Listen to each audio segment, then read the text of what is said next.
Today, Senator, we are in a quorum call. I ask that we vitiate the quorum call. Without objection. Thank you. I rise today at the beginning of this new year to talk about a problem we've talked about a lot. But unfortunately, we haven't gotten the results that we need, and that's to talk about our southern border. It's not a new topic for me. I've been on the floor many times talking about this, as have my colleagues. And it's not a new topic for the American people. Because they see this every day, and many people are living it very close up. Many of my colleagues can say the same because this is a topic that they have, unfortunately, had to discuss over and over and over again with no real results. And we're going to hear from some of them today.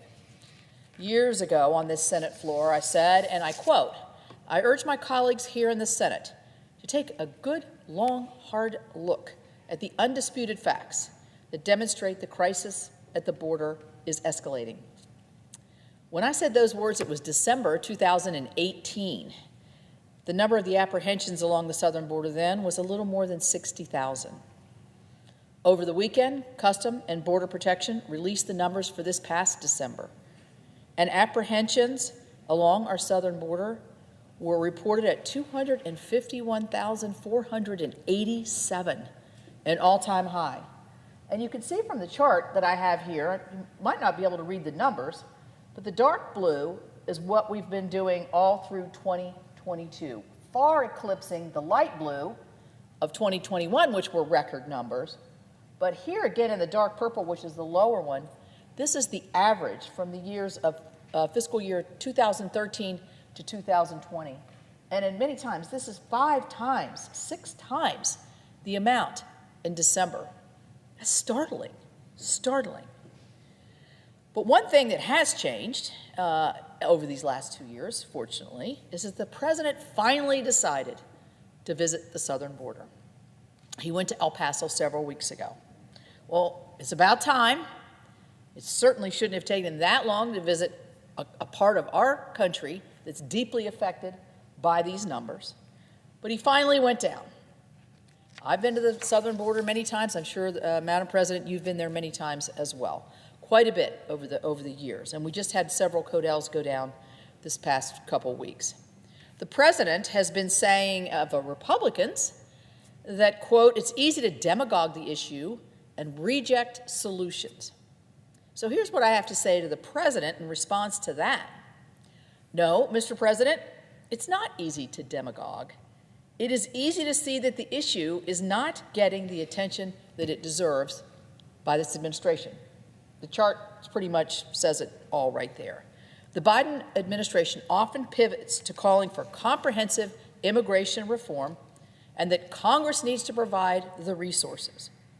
Some of my colleagues on both sides of the aisle are discussing these very issues. But this is not an either-or scenario. Any discussions about the need for and the way we reform our immigration system are separate and apart from the need to enforce the laws to secure the border. I'm particularly struck by the president's comment on solutions.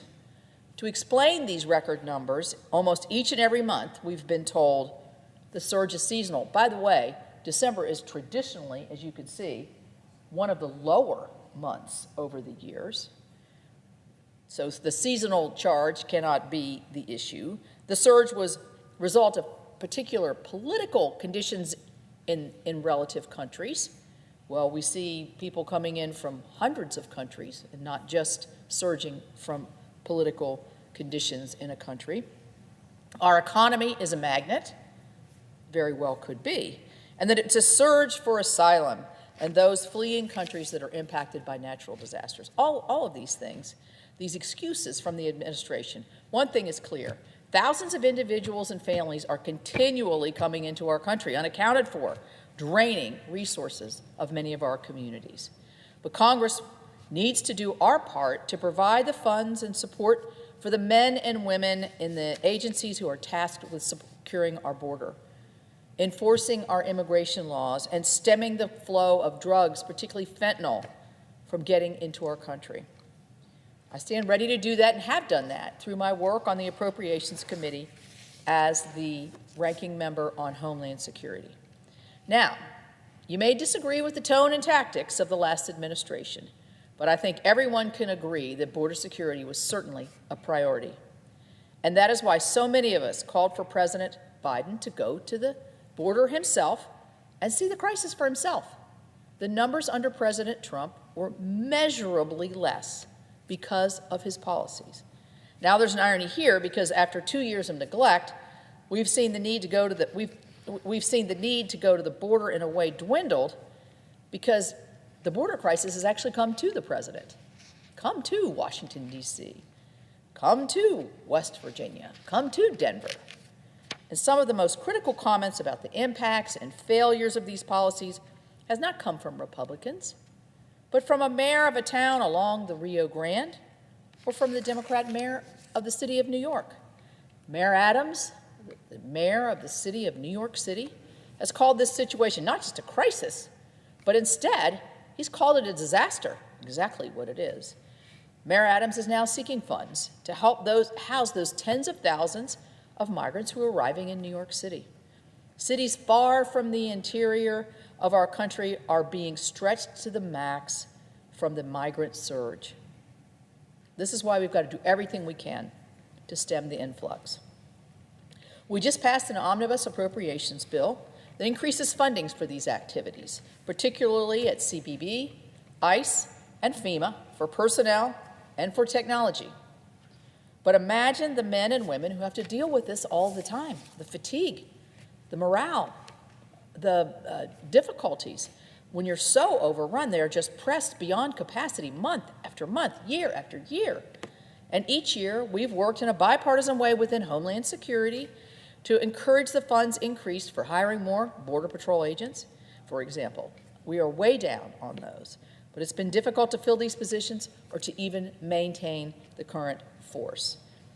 One of the things I'm most proud about in my tenure as ranking member on Homeland Security Appropriations Subcommittee is the creation and funding of a new position for CPB called the Processing Coordinators. We did this because too many of our trained agents were pulled from their duty stations and their mission to perform tasks that they are not prepared to do. This balance enables agencies to go back to actually performing tasks that they're supposed to do, they're equipped for, and they're trained for. So in addition to increasing resources for CBP, we must also be making efforts to increase interior enforcement. Once they get through the border and they're told to declare asylum, they're told to come back in 5 to 7 years. Many of them don't, but that's what they're in the interior of the country, and we don't use the interior enforcement mechanisms that we have. It is very unacceptable that thousands upon thousands are waiting, in some cases waiting 7 years, before they can ever begin any kind of removal procedures. We just cannot let this crisis continue. Bottom line, the issue was not a priority of the first 2 years of this administration. It's very obvious. As I said, the chart, this is the second year of the president's administration. This is the first year, which is way above the averages. But it definitely cannot be ignored. The impact on too many families, too many businesses, too many communities along the southern border, even in our state of West Virginia, simply cannot be ignored. Well, I'm glad the president went, and now he is fully aware, hopefully, of the problem. I sure hope he's really ready and willing to act. So thank you, Madam President, and I yield the floor.